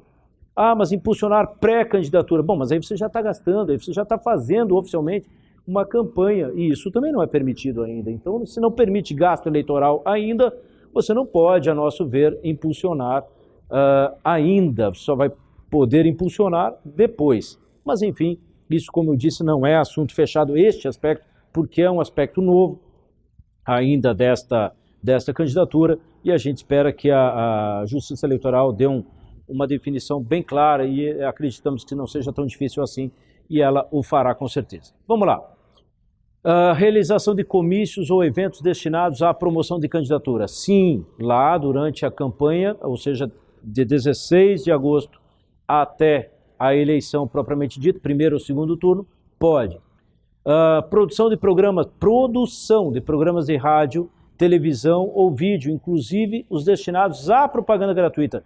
Pode ser contratado e pago? Pode, porque senão vai abrir o período de candidatura e de propaganda eleitoral gratuita e você não vai ter material para colocar? Então pode, você já pode, depois de homologada a sua candidatura, depois da convenção você já pode até contratar. Lembra que eu falei, não pode gastar, não pode pagar, mas já pode ir produzindo, já pode contratar e produzindo. Agora tem que ter a previsibilidade para pagamento disso, porque senão seu partido é que vai pagar. Muito bem, vamos lá. Realização de pesquisas ou testes pré-eleitorais. Está em vermelho por quê? Veja, você pode contratar após a homologação da sua candidatura, mas pagar só depois. Hoje, se você quiser fazer teste ou pesquisa pré-eleitoral, você pode com o seu dinheiro, mas não como gasto eleitoral. Mas veja, e quem é que faz? As entidades destinadas a isso. Então, realização de pesquisa ou teste pré-eleitoral a compor gasto eleitoral, hoje não, porque como eu disse, não tem pré-candidato, não existe candidato hoje nós temos pré-candidatos. Agora, uma pesquisa via internet, se você entre amigos, aí enfim, se você achar o jeito de fazer, mas cuidado, porque veja, perceba, você não tem candidatura ainda, tá bom? Então vamos lá. Custos, o que pode ir lá durante o processo? Custos com a criação e inclusão de páginas na internet e com impulsionamento de conteúdos contratado diretamente de provedor da aplicação da internet com sede e fórum no país. Detalhe, ó, com sede e fórum no país. Mas olha lá, então os gastos com impulsionamento, famoso impulsionamento lá no Facebook. Pode? Pode. Depois pode, desde que você tenha recursos para fazer o pagamento também. Multas, eventualmente, está em vermelho por quê? Porque você pode, eventualmente, sofrer a aplicação de multa durante o processo eleitoral, por eventual descumprimento de algum aspecto da legislação. Você pode pagar? Pode. Está lá, você pode pagar multa aplicada até a eleição aos candidatos e partidos políticos por infração de dispositivos na legislação eleitoral. O que mais que pode? Doação para outros partidos políticos e outros candidatos. Que mais? Produção de jingle, vinheta e slogan para a propaganda eleitoral. Lembrando que a propaganda eleitoral é permitida, mas em rádio e televisão somente a gratuita.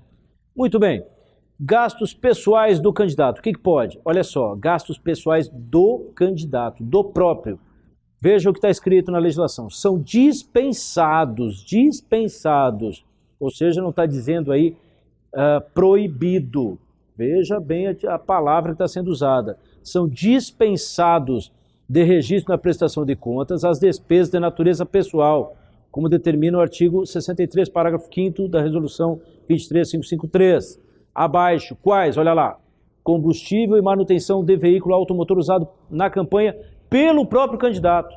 Então veja, o gasto dele com combustível e manutenção do veículo, por ele mesmo, ele não precisa colocar na prestação lá no SPCE, não precisa, está dispensado. Aí alguém já nos perguntou, eu vou adiantar uma eventual pergunta, mas não pode colocar? Pode, só que você vai onerar o limite, né? Você vai atingir o limite eventualmente mais rápido. Mas pode colocar? Pode. E sinceramente, se você tiver uma campanha completamente limpa e tranquila, coloque, qual é o problema? Porque, sinceramente, entre nós, gastar R$1 milhão em campanha é um bom valor.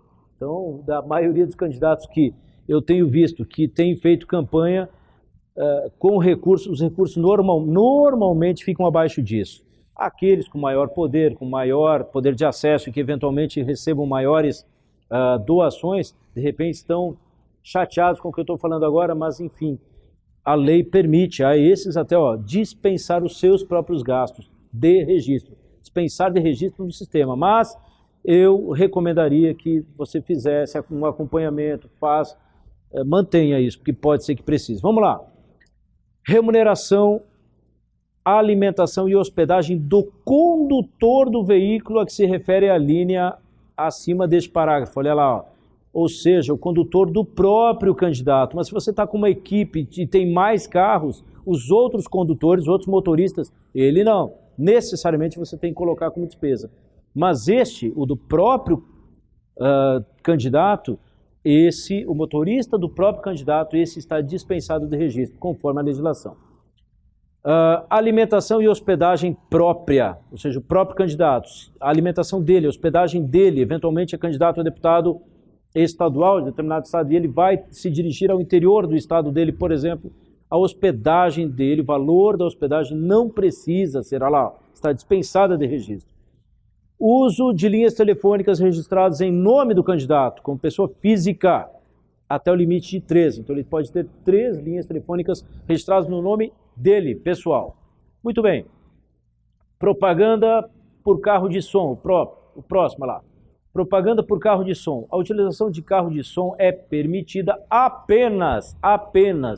Então, carro de som, carreatas, caminhadas, passeatas ou durante reuniões e comícios. Olha aí, tem um embasamento legal para isso, tá? Olha o detalhe, carro de som rodando fora desse contexto de carreata, caminhada, passeata, reunião, comício, não pode. Então, carro de som rodando por aí, sem mais ninguém, só ele, fazendo aquela poluição sonora que ninguém mais aguentava, aquele não pode, tá bom? E ainda tem detalhe, que não está aí na apresentação, na tela, mas ainda tem limite, inclusive, de volume de som, que é 80 decibéis. Então, passou disso também não pode. E como é que mede esse volume? Para saber, é com o decibímetro, claro, medido eventualmente por um fiscal ou quem precise medir, a 7 metros de distância na frente do carro, na frente da saída de som. Então, esse é o formato correto para medir, para saber se você está dentro do que a lei permite. 80 decibéis a 7 metros de distância da saída do som. Na frente, tá? Sem anteparos, não pode ficar atrás de ninguém, atrás de muro, enfim. medido diretamente, tá bom? Então, carro de som pode, desde que carreata, caminhada, passeata, reunião, comício. Muito bem. Propaganda na internet, o que pode? Olha lá, ó. Propaganda na internet através de impulsionamento de conteúdo, que é um serviço pago, que faz com as postagens do candidato nas redes sociais tenham um maior atingimento, atinge o maior público, tal como Twitter, Instagram, Facebook, mensagem de texto, imagem. Então, pode. Eles vão receber maior destaque. Poder? Pode. Olha lá. Contrato de serviço feito diretamente com o provedor da aplicação com sede fórum no Brasil. Vedada a contratação desse serviço para promover negativamente candidato, partido ou coligação adversária. Ou seja, você pode falar bem de você mesmo, você pode falar bem das suas propostas, você pode colocar, trazer as pessoas para dentro da sua campanha, fazendo com que elas acompanhem sua campanha, o que você está fazendo, participem, comentem, isso pode. Mas jamais você pode atacar, pode denegrir imagem de terceiro ou partido. Enfim, isso não pode. Isso é conduta vedada, passível de ajuizamento, se for o caso, por quem interessa. Vamos lá. A contratação de pessoal para prestação de serviço de campanha não gera vínculo empregatício. Isso é importante para nós. Veja, o pessoal de campanha não é empregado, tá? Não é traduzindo, não gera vínculo. É um trabalho esporádico específico previsto no artigo 100 da Lei 9.504, tá bom? Contudo, tem que haver contrato. Antes a dona Edna, nossa ex-presidente, atual vice-presidente de desenvolvimento profissional lá do Conselho Regional de Contabilidade do Amazonas, já falou isso. O contrato tem que existir. Olha lá, o contrato tem a condição de contribuinte. Como é que o contratado é encarado perante a lei? Como contribuinte individual. Portanto, tem que pagar o que um contribuinte eleitoral individual está sujeito, tá bom? Mas tem que haver um contrato. Tem que haver uma relação contratual entre partes, seja mediante pagamento, e portanto é um contrato que gera despesa física, despesa financeira na prestação de contas, ou então o contrato com valor estimado, mas que tem que existir também. Então vamos lá. É limitada a contratação direta ou terceirizada, olha lá, de pessoal para prestação de serviços referentes à atividade de militância e mobilização de rua nas campanhas, tá? Artigo 100A. O critério de aferição de número de eleitores é o número de eleitores no dia 31 de maio. Então, o limite para contratação quantitativa, ou seja, o limite quantitativa. Olha lá, o limite é de contratações, não há limite de gasto com o pessoal. Você pode gastar com o pessoal quanto você precisar. Também limitado, lógico, o limite total da sua candidatura. No caso, o presidente da República, por exemplo, 70 milhões de reais. Mas ele pode gastar todo esse valor com o pessoal? Até pode. Enfim, a legislação permite. Mas aí vai da estratégia de campanha de cada um. Mas é bastante dinheiro. Enfim, tá bom, gente? Poder pode, mas isso vai da estratégia de campanha de cada um. Vamos lá. O limite geral, aí só que tem o seguinte, tem o limite para quantidade de pessoal. Não é também contratar a quantidade que quiser. Financeiramente, sim, mas, até o limite já colocado, mas quantitativamente, então vamos lá, ver qual é o limite quantitativo de pessoal a ser utilizado numa campanha. O limite geral é a primeira regra a ser observada como ponto de partida para todas as demais. Olha só, qual é o limite geral? É o seguinte, ó, municípios com até 30 mil eleitores ou menos, então até 30 mil eleitores, o máximo é 1% do eleitorado, ou seja, 300 pessoas. Você pode contratar, então, no município até 30 mil eleitores, e qual é a base? Aquela indicada pelo tribunal em 31 de maio. Dentro do estado, qual é a referência? É a cidade com o maior colegiado. No caso do Amazonas, é Manaus. Então, a referência de quantidade para todos os municípios é Manaus. Tá bom, pessoal? Então, veja só. 30 mil eleitores ou menos vale 1%. Tá? Nos demais municípios ou no Distrito Federal, o que acontece? Máximo de 1% do eleitorado, ou seja, aqueles 300, mais um contratado para cada 1.000 eleitores. O que excederem aqueles 30 mil. Então o que você faz? Você pega o total de eleitores do seu município, tira 30 mil e vê a cada 1.000 desse restante você pode contratar uma pessoa. Dá gente pra caramba. Por exemplo, no Amazonas vai dar gente pra caramba. Então vamos lá, podemos passar. Esta é a regra geral. Contratação de pessoal por candidato, olha lá, em cada estado, no máximo estabelecido para o município com o maior número de eleitores, que foi o caso que eu falei, a nossa referência, então no caso do Amazonas, o maior município do Amazonas com o maior número de eleitores registrados é Manaus, então a referência é Manaus, fora este limite que já foi colocado, que é o da regra geral de 30 mil. Muito bem, continuando. Governador de estado, olha lá, o dobro do limite estabelecido para o município com o maior número de eleitores. Governador no distrito, também o dobro do município alcançado na forma da regra geral.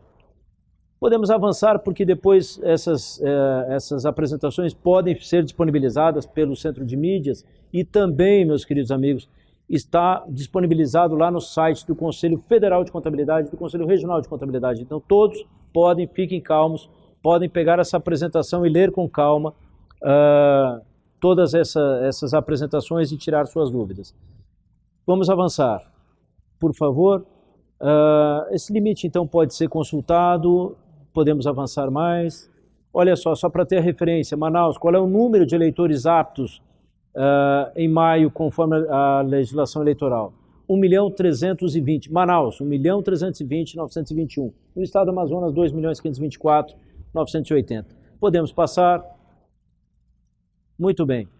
Então, importante, contratação de pessoal, sugestões, como já foi dito, mediante contrato, por escrito, direitinho, devidamente assinado, tá? Não é admitida a contratação de menores de 18 anos, não pode, tá bom? Importante lembrar que a contratação de pessoal individualizado pelos órgãos partidários está vinculada aos limites impostos aos candidatos. Muito bem, podemos avançar. Os honorários a defesa de interesse de candidatos ou partido político em processo judicial, isso no caso do advogado, não pode ser pago com recurso da campanha, tá bom? Processo judicial não. A assessoria durante o processo de campanha sim, mas processo judicial não, isso é honorário advocatício. Ok, já estamos com um pouquinho de tempo apenas, podemos avançar, vamos ver o que nós temos aqui que seja importante ainda, olha lá. Produção de programas, rádio, TV, de vídeo, também já foi falado. Eles devem ser individualizados, considerados doações e despesa estimável ou em dinheiro. Então, para cada candidato, tem que ser individualizado. Tá bom, pessoal? Olha lá.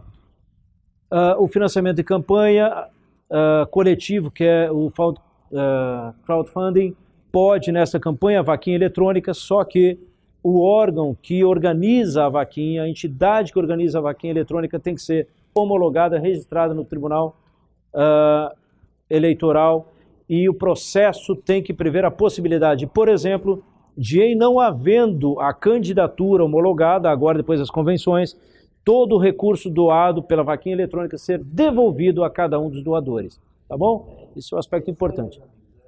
Novidade, a vaquinha eletrônica, infelizmente a gente está com o tempo estourando aí, né? Temos 1 minuto e meio. Esses slides vão estar disponíveis lá no Conselho Federal, no Conselho Regional. Pode procurar a Cláudia lá no Desemprof, a nossa coordenadora, que ela pode disponibilizar, né, esses slides aí para vocês tirarem o resto das dúvidas, né, que porventura ficarem aí no ar, né? Já deixo o Júlio fazer suas considerações finais. Gente, muito obrigado. Espero que a gente tenha a melhor campanha eleitoral do ponto de vista técnico-contábil da história. Contamos com vocês, nos colocamos à disposição, o Conselho Regional de Contabilidade está de portas abertas e virtualmente pelo site também, de site aberto para todos que precisarem. Obrigado, meu presidente. Edna, pode fazer suas considerações. Agradecer ao conselheiro Júlio Raimundo por estar aqui fazendo essa belíssima explanação, a SEDUC pela parceria e desejo um bom dia a todos os ouvintes. Fiquem com Deus. Obrigado, meus amigos, e até o próximo Canal Contábil.